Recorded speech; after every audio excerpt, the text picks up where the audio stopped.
Cayetana Fitzjames Stuart foi sem dúvida a duquesa de Alba mais famosa. Figura lendária na nobreza espanhola, ela não era apenas uma aristocrata, mas uma verdadeira lenda. Como a terceira mulher a deter o prestigioso título ducal de Alba por direito próprio, ela acumulou mais de 40 títulos nobiliárquicos, um feito que a consagrou no Guinness Book como a aristocrata mais titulada do mundo, superando assim qualquer rei ou rainha de qualquer país. Por mais de 6 décadas, reinou como chefe da Casa de Alba. Sua vida foi marcada pelo glamour, pelo poder. Era perseguida pela imprensa espanhola, ávida por fotos e notícias dela e de seus filhos. Tudo o que eles faziam ou diziam vendia e rendia milhões às revistas. Aos seus 82 anos e 2 vezes viúva, voltou a encontrar o amor na pessoa de Alfonso X, um homem 24 anos mais jovem que ela, e também que não possuía riqueza e nem passado aristocrático. Como era de esperar, a imprensa se deleitou com a notícia e a resistência e negativa dos seus filhos foi imediata, ameaçando inclusive com incapacitá-la. Mas Cayetana não era uma mulher de desistir facilmente e começou a passear o seu amor pelas ruas de Sevilha e pelo mundo, como se fosse uma adolescente apaixonada. No vídeo de hoje você vai conhecer a que foi a mais aristocrática de todas, Cayetana Fitzjames Stuart, a duquesa de Alba. Ela foi a primeira e única filha de Jacob Fitzjames Stuart e Falcó, 17º Duque de Alba, e de Maria do Rosário da Silva e Guterbay, 10ª Marquesa de São Vicente do Barco, carinhosamente chamada de Totó por seus mais íntimos. Cayetana nasceu na noite do dia 28 de março de 1926, em um dos luxuosos quartos do imponente palácio de Líria. Ela trazia em seu sangue a linhagem dos mais nobres e poderosos. Era descendente direta do rei Jaime II da Inglaterra. Mas a sua ancestralidade não parava por aí. Ela também herdava o prestígio da Casa de Bragança. A sua herança não era apenas títulos, era uma conexão viva com as dinastias que moldaram também a história de Portugal e do Brasil, fazendo dela um elo entre nações e uma testemunha do poder que percorre séculos. Aquela recém-nascida herdaria, entre outros vários, o título de Duquesa de Alba e seria chefe de uma casa com mais de 500 anos de história. Foi batizada em 17 de abril de 1926, na majestosa capela do Palácio Real, em uma cerimônia digna de sua linhagem.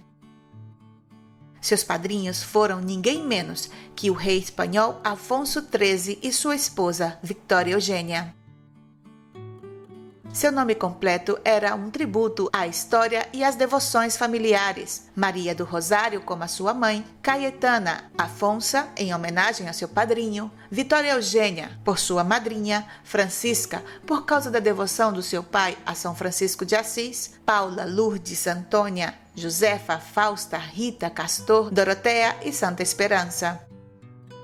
No entanto, para quase todos, ela era simplesmente Cayetana, o nome que escolheu para si. Seu pai a chamava carinhosamente de Tanuca, enquanto a rainha Sofia da Grécia e outros próximos a chamavam de Tana. Poucos meses após o nascimento de Cayetana, a sua mãe, Maria do Rosário, adoeceu gravemente com tuberculose. Para evitar o contágio, uma parte do Palácio de Líria foi isolada exclusivamente para ela. O serviço doméstico fazia de tudo para manter Cayetana afastada da mãe. Nas raras ocasiões que a menina conseguia se aproximar, Maria do Rosário, temendo pela saúde da filha, lançava algum objeto para espantá-la. Esses momentos dolorosos marcaram profundamente Cayetana e ficaram gravados em sua memória para sempre. Quando ela tinha apenas 4 anos, fez uma viagem a Roma na companhia do seu pai. Em 1931, ao completar 5 anos, o seu pai lhe presenteou com um pônei, ao que ela deu o nome de Tommy, e o adorava.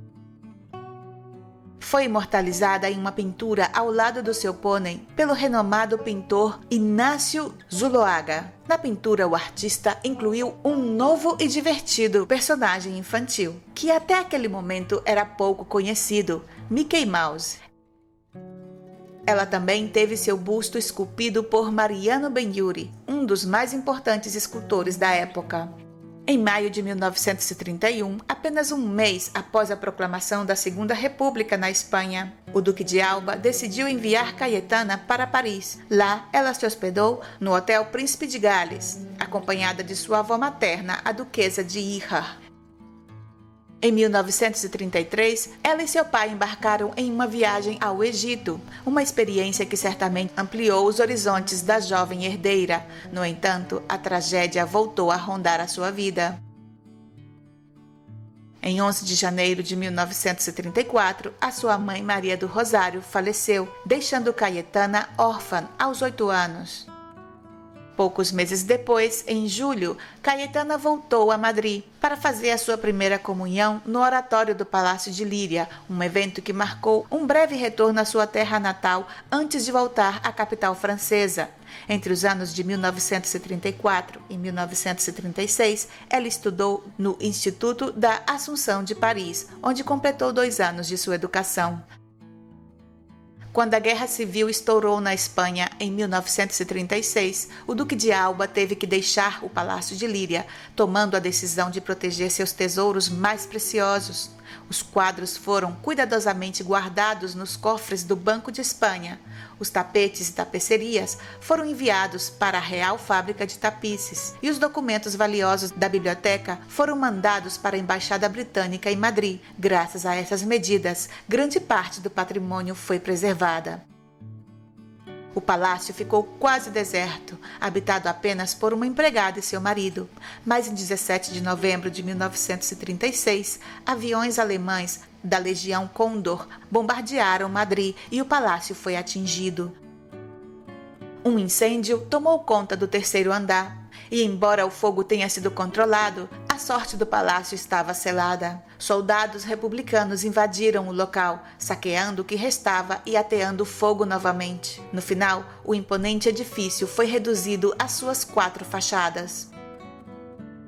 À época dessa invasão, o tio paterno de Cayetana, Hernando, duque de Peñaranda, foi brutalmente assassinado e também o seu pônei foi abatido a tiros. Enquanto isso, o Duque de Alba se refugiava em um hotel em Londres, onde recebeu essas devastadoras notícias ao lado de sua filha. Ele a enviou ao Palácio de las Dueñas, em Sevilha. Ali, ela passou a maior parte da Guerra Civil, com exceção de algumas breves visitas a Londres para ver o seu pai. Em Sevilha, ela estava acompanhada por sua tia paterna, Eugênia, e seus primos. Eugênia era uma apaixonada pelas touradas, hipismo e cultura popular, e foi uma presença constante na vida de Cayetana. Em meio ao caos, o Duque de Alba foi nomeado embaixador da ditadura de Franco no Reino Unido. Com o final da Guerra Civil em 1939, Cayetana se mudou de vez para Londres com seu pai. Enquanto vivia em Londres, ela experimentou o terror dos bombardeios alemães durante a Segunda Guerra Mundial. Para fugir do perigo, o Duque de Alba alugou uma casa fora da cidade. E durante a sua estadia na capital britânica, ela também visitou várias vezes a residência de seu parente distante, Winston Churchill, o primeiro-ministro do Reino Unido. O seu pai organizava almoços com figuras importantes. A vida, apesar de todas as suas dificuldades e perigos, continuava a girar em torno da nobreza, com a pequena Cayetana no meio desse furacão histórico, vivendo momentos que moldariam para sempre sua história. Ela também tinha contato direto com as princesas inglesas Elizabeth e Margaret, das quais comentou tempos depois que Margaret era a mais simpática e divertida. O Duque de Alba, com seu profundo apreço pela cultura e história, costumava levar sua filha Cayetana aos museus de Londres, buscando manter viva sua conexão com a arte e a educação. Nessa época, ela frequentava um colégio de freiras em Kensington. Recebia uma educação muito completa, que era complementada com aulas particulares em casa. Com seu domínio do inglês já consolidado, seu pai decidiu contratar a governanta alemã Dorothy para que ela também aprendesse alemão. Assim, Cayetana chegou a dominar vários idiomas: espanhol, inglês, francês e alemão. A partir de 1942, com a guerra causando estragos, o Duque de Alba decidiu proteger sua filha do conflito, enviando-a para a Espanha durante longas temporadas. Cayetana passava tempo com a sua avó, em Madrid, e com sua tia Eugênia, em Sevilha. Em Madrid, ela se dedicou à caridade nas áreas mais pobres da cidade e começou a realizar obras filantrópicas no Colégio dos Salesianos, da Rua Franco Rodrigues.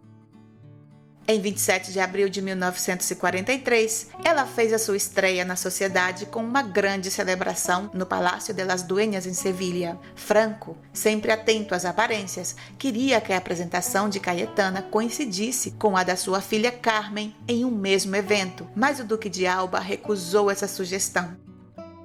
O duque presenteou a filha com o Ducado de Montoro, um título de grandeza da Espanha. Para a festa foram enviados 2.000 convites. Nobres, embaixadores e figuras da cultura estiveram presentes. O Duque de Alba doou uma quantia generosa ao município para ser dedicada a obras de caridade. O evento foi relatado em um artigo do New York Times, mas a revista espanhola mais famosa da época, Dígame, não o cobriu, e as páginas da Sociedade de outras publicações espanholas dedicaram pouco espaço ao evento, e o motivo foi o desagrado causado a Franco. Depois de cumprir com sua missão diplomática, o Duque de Alba e sua filha Cayetana voltaram para Madrid. Com o Palácio de Liria destruído, o duque, que era dono da maioria dos prédios ao redor, transformou os números 22 e 24 da Rua da Princesa em sua nova casa. Nos domingos após a missa, pai e filha tinham um ritual especial: visitar o Museu do Prado, onde o subdiretor pessoalmente explicava as obras de arte para eles. Durante esse período, Cayetana também se destacou em novas habilidades, aprimorando-se em equitação com o Duque de Albuquerque. Sevilha tinha um lugar especial no coração de Cayetana. Ela adorava a famosa Feira de Abril e se tornou irmã em várias confrarias, chegando a ser nomeada Camareira-mor da Irmandade de Macarena. Na primavera de 1943, ela se apaixonou pelo toureiro Pepe Luís Vázquez, mas o seu pai achava que um toureiro não era o suficiente para ela. Então, a mandou fora de Espanha, e quando ela retornou, foi apresentada a Luís Martínez de Irujo, um estudante de engenharia industrial e filho dos duques de Sotomayor. A química entre os dois foi imediata, e os encontros se tornaram mais frequentes. O romance floresceu com a bênção do Duque de Alba, e em janeiro de 1947, o casal anunciou oficialmente o noivado. A grandiosa cerimônia de casamento foi marcada para 12 de outubro de 1947, na capela principal da Catedral de Sevilha, um privilégio raríssimo até então. A recepção aconteceu no Palácio de las Dueñas, com mais de 2.500 convidados. Embora Franco não tenha sido convidado, a festa contou com a presença de militares, além de membros da realeza e nobreza de toda a Europa. A festa foi tão grandiosa que jornais dos Estados Unidos, Reino Unido e França noticiaram o evento, destacando o custo altíssimo da cerimônia. Muitos diziam que aquele evento superou e muito em elegância e magnitude o casamento da princesa Elizabeth, a futura Elizabeth II do Reino Unido, que se casou um mês depois. Um jornal francês chegou a chamar o casamento de o mais caro do mundo, embora o valor exato nunca tenha sido revelado.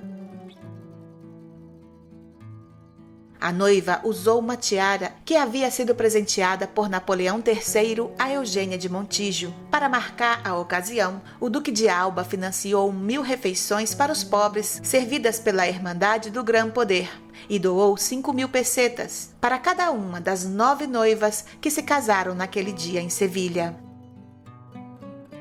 A lua de mel foi uma aventura por si só. De Madrid, o casal seguiu para Londres e em seguida atravessaram o Atlântico, visitando cidades como Nova York, Filadélfia e outras várias cidades americanas.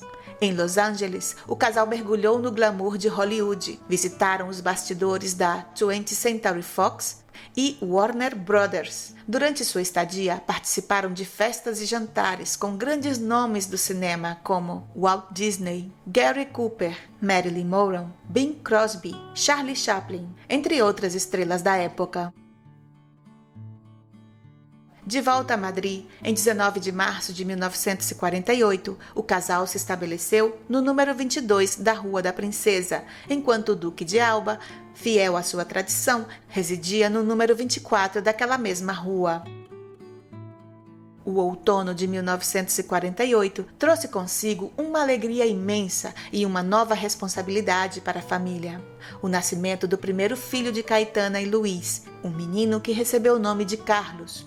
Este evento não foi apenas um momento de felicidade, mas também marcou uma mudança profunda na dinâmica familiar. O Duque de Alba, reconhecendo o peso do futuro, começou a delegar grande parte das responsabilidades administrativas da Casa de Alba ao seu genro Luiz. O casal acabaria por ter um total de 6 filhos. Em 1950, chegou Afonso. Em 1954, Jacob. Em 1959, Fernando. Em 1963, Cayetano. E a caçula e única menina, Eugênia, nasceu em 1968. Após o nascimento do primeiro neto, o Duque de Alba, com uma determinação quase obstinada, dedicou-se de corpo e alma à tarefa ambiciosa de reconstruir o Palácio de Líria, que se transformaria em uma obra-prima que refletia a grandeza e o legado da família.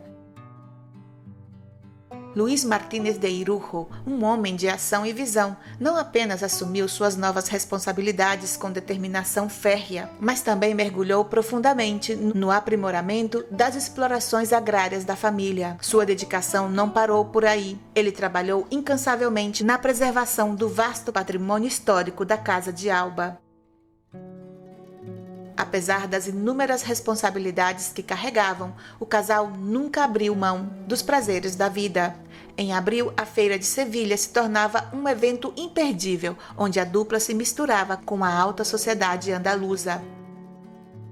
Mas aqueles anos dourados foram interrompidos por uma tragédia. Em dezembro de 1953, o Duque de Alba, enfraquecido por um câncer de pulmão, embarcou sem saber em sua última viagem para ver sua querida amiga Victoria Eugênia de Battenberg. Foi na Suíça que a sua saúde deteriorou de forma dramática. No dia 23 de dezembro, Caetana e Luiz receberam a notícia sobre a gravidade da condição do Duque e partiram imediatamente para a clínica suíça onde ele estava internado. Ela conseguiu se despedir do seu amado pai, que faleceu no dia 24 de dezembro daquele ano. O corpo do Duque de Alba foi repatriado para a Espanha, onde foi enterrado com todas as honras no panteão familiar da família Alba. Cayetana, uma grande amante do flamenco, aprendeu a dançar bulerias com mestres como Pastora Império e Enrique El Corro, mas o seu amor pela arte também se estendia à música clássica. Após a reconstrução, foi viver no Palácio de Líria, que foi palco de apresentação de vários artistas. Cayetana, a nova duquesa de Alba, viveu momentos memoráveis naquele palácio. Um lugar de grande importância histórica e cultural. É conhecido por seus deslumbrantes jardins e até um cemitério de mascotes, onde até hoje os Alba sepultam seus amigos de 4 patas. Esse palácio também foi cenário de encontros com figuras icônicas, como o príncipe Juan Carlos de Borbón, à época futuro rei da Espanha, e celebridades internacionais como Charlton Heston e Sophia Loren. Além disso, o Palácio de Líria carrega uma aura de mistério, pois dizem que o espírito de Eugênia de Montijo, a última imperatriz da França que faleceu ali, ainda ronda seus salões. O próprio marido de Cayetana, Luiz, teria confirmado ter visto o fantasma de Eugênia, acrescentando uma camada sobrenatural à rica história daquele palácio.